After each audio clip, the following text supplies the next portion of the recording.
Maybe you've thought about investing, buying another home, buying another car.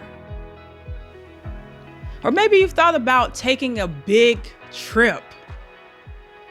Either way, you're thinking about being more intentional about your money, how you're using it, and where it's going. In today's segment, we're going to talk about 6 budget basic tips that are going to help you achieve your financial goals, whatever they may be. And I'm Crystal, your host on Finance On To Go. And if you haven't done so already, hit the subscribe button and hit the like button so you can stay connected to our channel, Finance as you are on the go. Let's get into it. I used to think that not spending a lot or simply not spending at all was the best way to monitor my income and actually plan for expenses. But that's simply not enough when you want to use your money, your income in a variety of different ways, as mentioned earlier in this show. And so we want to talk about being intentional with our money, how we're spending it, and building a plan, building a budget. That's what a budget is. It's a plan of what you want to do with your income. And we're going to get into how to do it strategically and methods that are going to help you achieve your goals. Tip number 1 is to set your goal. When you're setting your goal, you're really defining the why. In any goal, you want to say why or understand why you're doing something. That goal is going to help you refocus when things pop up. And trust me, when you're trying to do a budget plan, things are going to pop up, whether something breaks at your home and all of a sudden you got to call a plumber, or perhaps something can happen with your car. Things are going to disrupt your plan constantly, and you have to constantly refocus. And I want to encourage you to also revisit your goal and see if it's something that's viable. See if it's something that you can actually achieve within the time frame that you have set. Tip number 2, the how. How do you budget? And so this was an area where I had to learn you need to budget based on how you were paid. That is the structure, that is the framework of how you're going to consider your budget. So if you get paid weekly, your budget is going to be a weekly plan. If you get paid bi-weekly, your budget is going to be a bi-weekly plan. And that brings me into tip number 3, which is to create a budget list. Whether you write out a list or you plug it into an app or you use Excel, ensure that you are writing out a budget list. And I'm providing an example to you today of a basic budget breakdown. And in this example, this individual is paid on a bi-weekly basis. That means that they get 2 checks.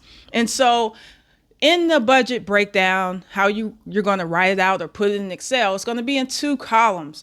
And you're going to consider when things are due, what things are getting paid out of that first check. You're going to put that in that first column. What things are getting paid out of that second check, you're going to put in the second column. Think about everything that you owe or want to pay into or want to do. So you want to include things such as entertainment, of course, rent, mortgage, gas, anything that you pay for normally within a month.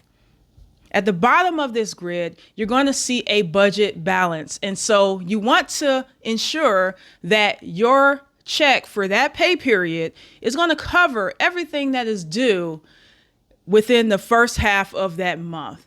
In the second check, you want to ensure that you're covering everything and looking at that budget balance. And that's how you're going to set up the framework of your budget to how you get paid. And within that, I want you to consider 4 additional things.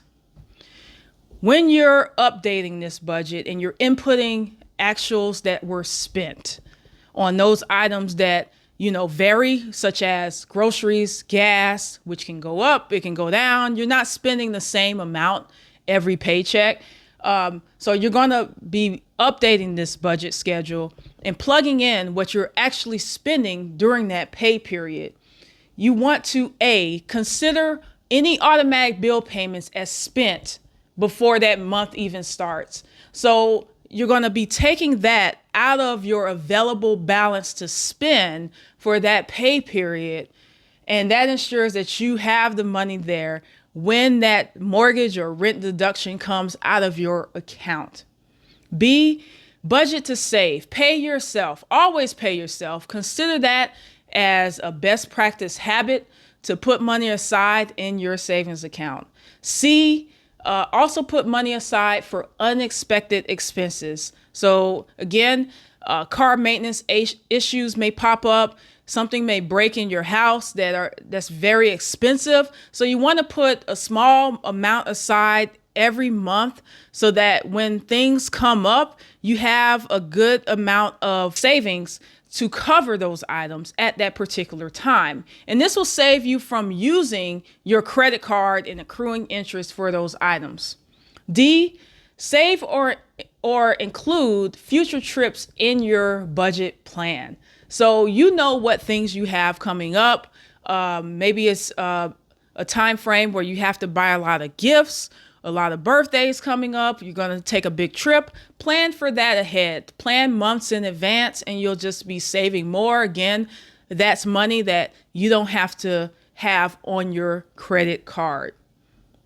Tip number 4, roll the balance. This is a method that I do to ensure that my income for the month covers my expenses for the month. So what is this exactly? So we looked at the basic budget plan, but as we all know, that may or may not happen. So gas prices can increase.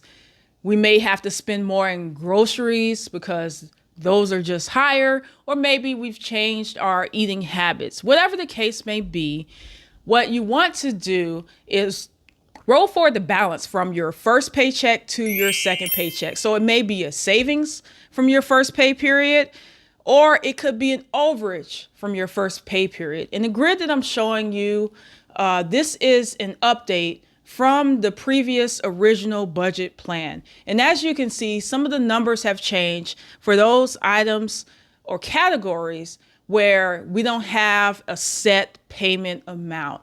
And this individual, or this is demonstrating that this individual spent more on entertainment than planned. And therefore, this ended up being a $70 overage when you look at that budget balance section. And what I want you to do in terms of rolling forward the balance is incorporating that $70 overage in your starting balance for the second pay period.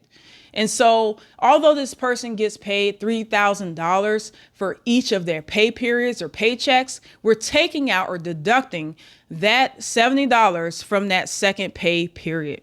So this is going to accomplish two things. It's going to keep your monthly income covering your monthly expenses in check.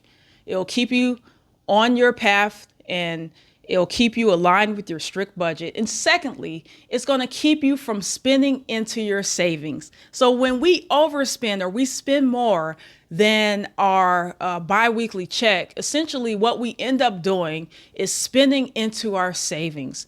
I don't want you to do that. I want you to incorporate a method of rolling the balance. And so this would allow you to keep your savings separate from your monthly spend. So this is a method that has worked great for me, and I hope that it helps you as well.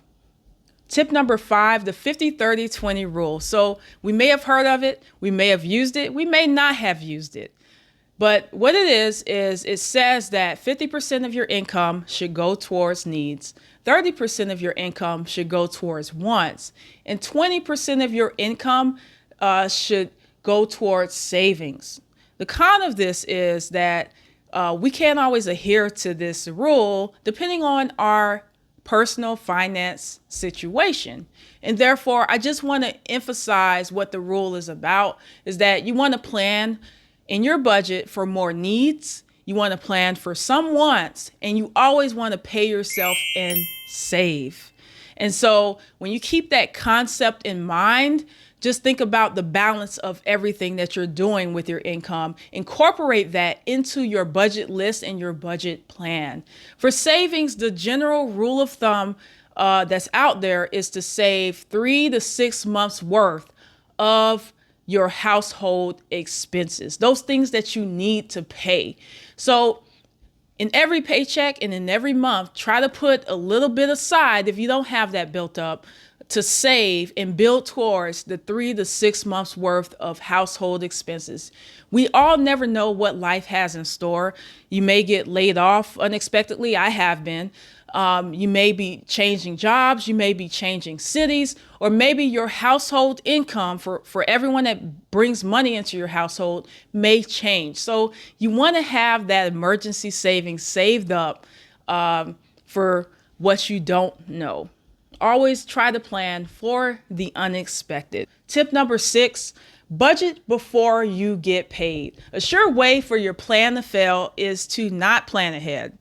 And so again, based on how you get paid, set up that bi-weekly budget, set up that weekly budget.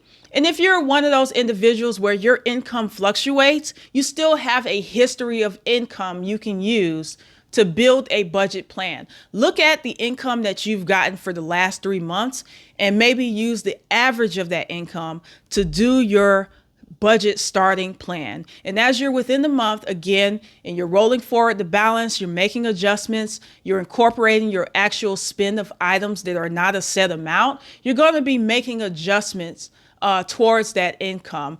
And always plan, because that's going to help you to achieve your financial goals no matter how you get paid.